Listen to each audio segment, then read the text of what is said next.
Hey, welcome to Rise to Radiance. Today, we are doing a deep dive into the three key stages of a fungus's life: spores versus mycelium versus the fruit body.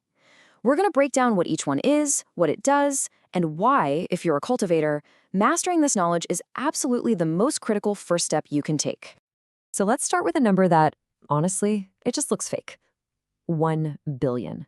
A single mushroom can blast out more than a billion spores. It's just this mind-boggling survival strategy, playing the odds on a cosmic scale. This number right here is exactly why we need to understand every single part of this incredible process. Now, in our last explainer, we kind of went over the whole fungal life cycle. Today, we're zooming in, really focusing on the form and the function of the three main stages you're going to be dealing with.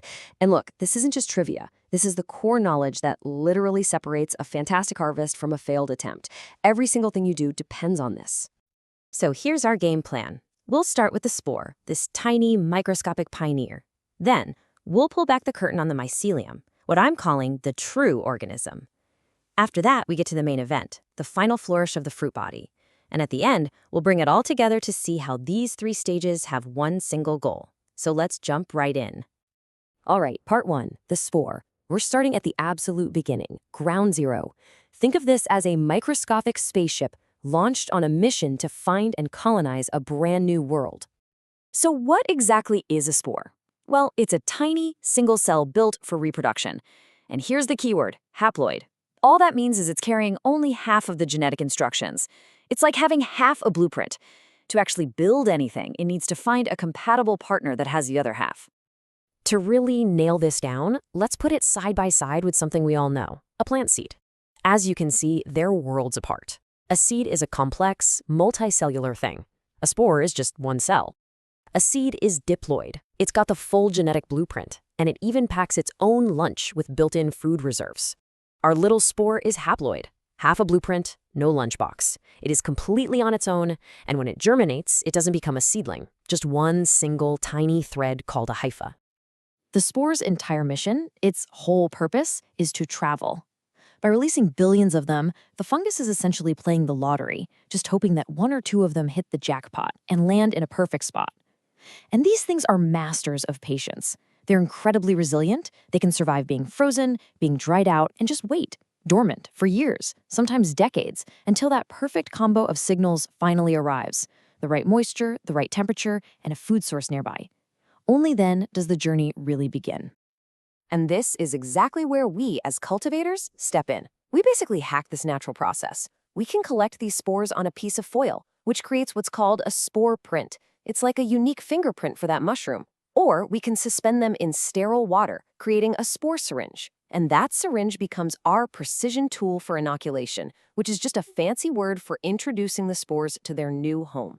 We get to be the wind, delivering these pioneers exactly where we want them to go. So what happens when those spores finally land and wake up? Well, that brings us to part 2, the mycelium. And I'm calling this the true organism for a reason. A reason that might totally change how you think about what a fungus actually is. Before I just give you the answer, let's stick with an analogy. If the spore is like a seed and the mushroom we all see is like the fruit, what's the tree? What's the actual plant that's making this fruit? Just think about that for a second. The answer? The tree is the mycelium. When those spores germinate and find partners, they start weaving this vast, underground web of thread-like cells. This network, this is the real fungus. And get this, the largest known organism on planet Earth is not a blue whale or a giant redwood. It's a single mycelial network in Oregon that covers nearly 4 square miles. The mushroom is just a temporary pop-up. The mycelium is the real organism, living year-round inside its food source, what we called a substrate. So, to bring it back to our analogy, the mycelium is the entire apple tree. It's the roots, the trunk, the branches, the whole system working silently inside a log or underground. The mushroom we see, that's just the apple that shows up for a little while. Okay, so how does this thing actually work?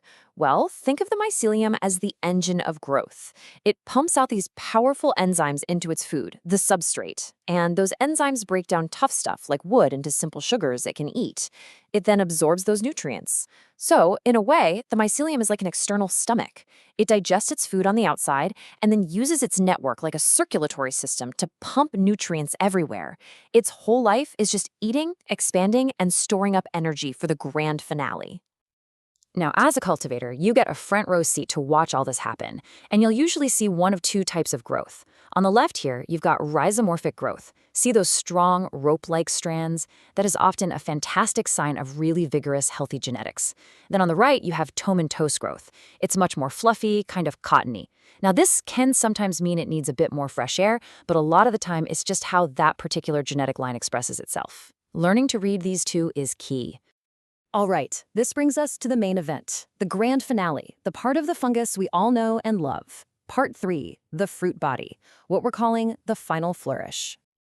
So now we get to what everybody pictures when you say the word fungus, the mushroom. But the scientific name is the fruit body, and that name really matters.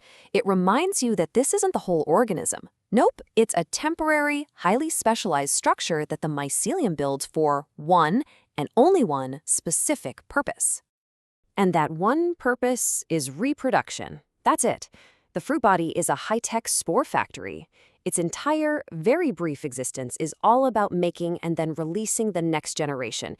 It is the apple on the tree, a beautiful but temporary creation designed to make sure the real organism, the one hidden out of sight, can live on. So what's the secret signal that tells the mycelium, hey, it's time to make a mushroom? It's basically a change in the weather. Once the mycelium has eaten all of its food, it just waits for a specific set of environmental triggers. And for a cultivator, these are your secret weapons. You give it more fresh air to lower the CO2 levels, you introduce light, you might drop the temperature just a bit, and you crank up the humidity. That combination of signals basically screams at the mycelium. You've reached the surface, time to reproduce. Okay, let's tie this all together in our last section. 3 stages, 1 goal. Think of this as the cultivator's cheat sheet, condensing everything we've just learned into a simple, practical framework. This chart really puts it all in perspective, so let's run through it. First up, the spore. We can call it the seed. Its job is dispersal. Your job is the grower, inoculation. Then you have the mycelium, which is the organism. Its job is growth and consumption. Your job? Colonization, making sure it completely takes over its food source. And finally, the fruit body, or the fruit. Its job is reproduction. And your job? Fruiting and, the best part, harvest. 3 stages, 3 clear jobs for you. Look, if you remember one single thing from this entire explainer, let it be this.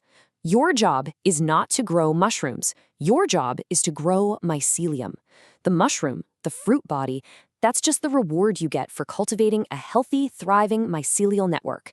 You focus on the tree, and the apples will absolutely come.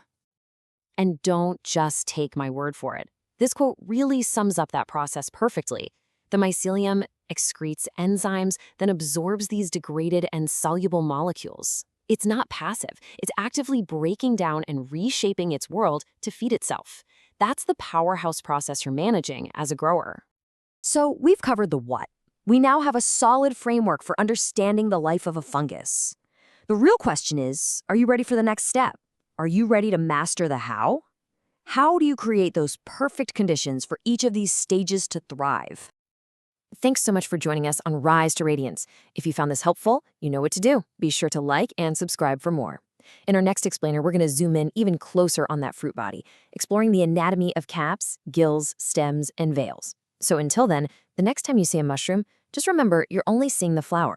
The real organism is a vast, hidden kingdom working silently just out of sight.